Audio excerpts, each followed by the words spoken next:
Hello, I am Milind Mulick, a watercolor painter, and you are watching Lokmat Times. Thank you. Completely. Growing up, you must have seen a lot of variations in the field of art. Yeah. You chose particularly watercolors As your primary. Right. So, what was the reason behind that? Why did you choose watercolors as? See, when you mentioned a lot of variation, there were two things. Basically there were two different approaches, like contemporary art and traditional art. So a lot of contemporary movement was always demeaning the traditional art during those times. My art is more based on the traditional art, you can say. So that is one thing why I chose traditional art, because I just prefer it. I like it better, and I don't make any discrimination between modern art and traditional art. I think all art is just art. So, India being like a highest populated country has the probability of having a lot of underrated artists as well. Yes, and in yes. India also there's this lacking issue that people don't understand art as much as they should. So when they go to any museum to see art, they don't really understand the reason behind it, why they're going there. So what message do you have for the people when they're See, that is a huge problem. I mean, that starts from the conditioning of normal people. So our education system, as much as it has given importance to nurturing your left side of your brain, right side of your brain को दिया नहीं है. But music का कैसा है कि music and entertainment industry, we watch it. Every small child will listen to the music and he will get conditioned in a good fashion to decide at least what he likes and what he doesn't like. Art के बारे में ऐसा कुछ education में तजवीज़ नहीं है ना, so that artist won't know what is happening. Sorry, a common man doesn't know what to look in for. So his what you can say, his liking is not developed. See, art अच्छा लगने के लिए जो हमारे biological response होते हैं कि छोटा बच्चा भी कलर्स देख के ऐसा एकदम ये हो जाता है, he becomes happy. But that response should be nurtured, intellectually conditioned well by education. That thing is not happening as much as required. How does one break the barrier between mainstream artists and the artists who are underrated? For example, if you're going out in another country, people prefer going to museums like Mona Lisa and see that art, respect that art. But when it comes to other people in that particular arena, they don't really prefer going that or appreciating that art. See, that happens everywhere. Now, when you call mainstream artist, what do you mean by mainstream artist? Like people who are selling their art, people who are famous. So basically, this is a game created by most of the art dealers. Okay, the art dealer decides to sell his paintings to buyers. So he decides who should be famous, and then he will handle all the social media and whatever in earlier days his things and make somebody famous. So unfortunate thing is that the audience does not know or do not have their own opinion. So they have been taken a ride by these so-called art dealers. Also, a general. Now you spoke about Mona Lisa. Okay, Mona Lisa is a nice painting, but the historians or the art history or the aura they have created around Mona Lisa. Okay, it's a nice painting like any other painting, but then it is sitting there in Louvre and सबको. So just imagine a tourist going to Paris for say 7 days, 5 days, whatever. Anybody, he will go to Eiffel Tower, he will go to another something, and he will go to Louvre to see Mona Lisa.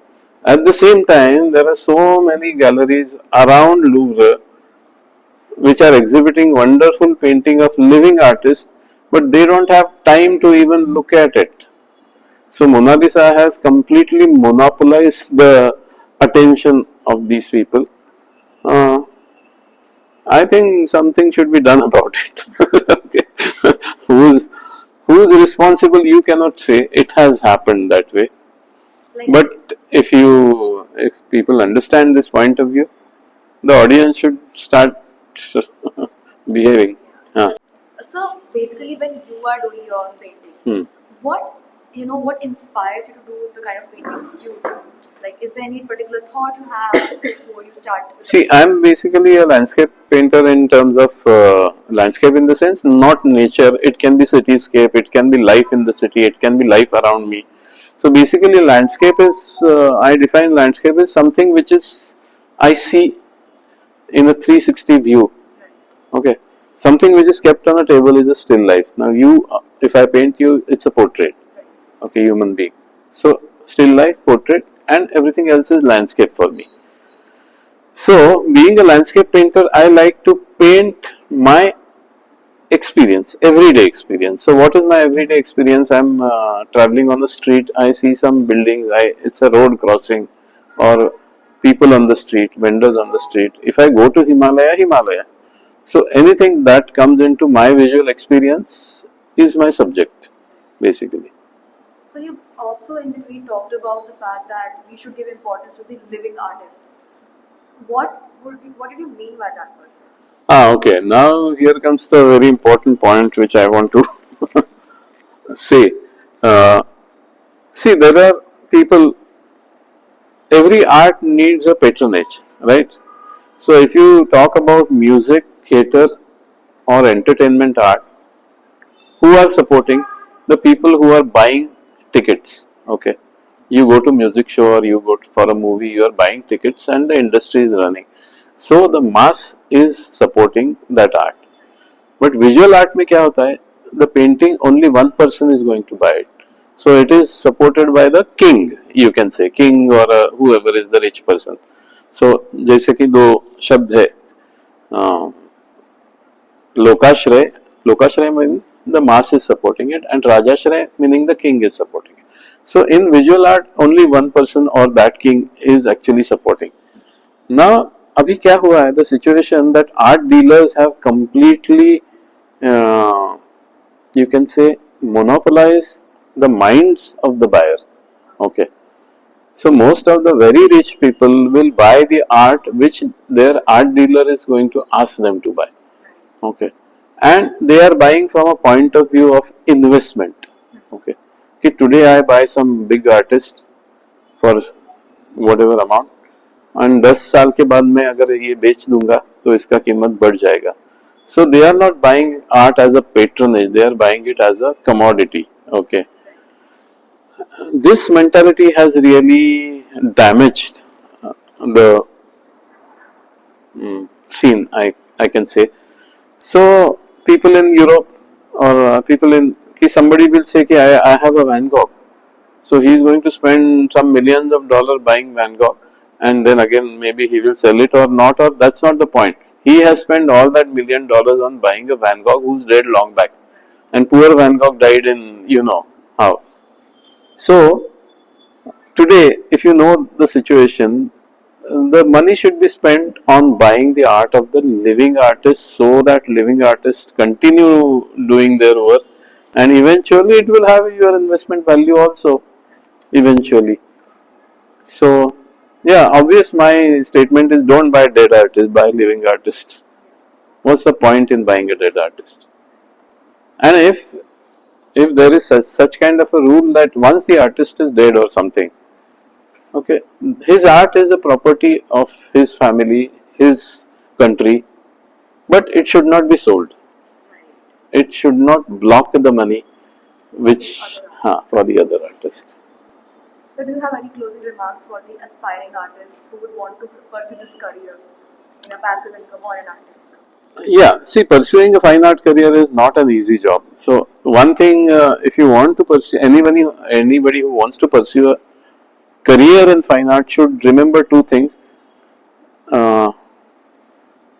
He should have his needs minimum. Like he is not going to have a best car, best house, or whatever luxurious thing in life.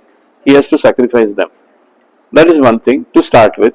Maybe he will become famous and have those things, but that's secondary. That should not be his primary motive. Secondarily, he should have some kind of an income as his bread, so that he is not compelled to compromise his art. If he is living on his art, then he has to produce art which is a requirement. Okay, then it ceases to be fine art. It becomes a commercial art.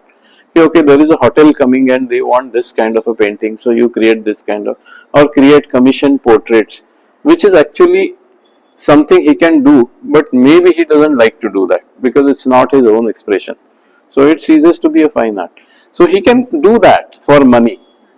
Keep some time for that and keep some time for your own art, which is like fine art. So divide your time between commercial money making activity and do not expect anything from the art, fine art. If it is exhibited, sold, wonderful. That's your added butter. But that's not, don't keep it as your bread.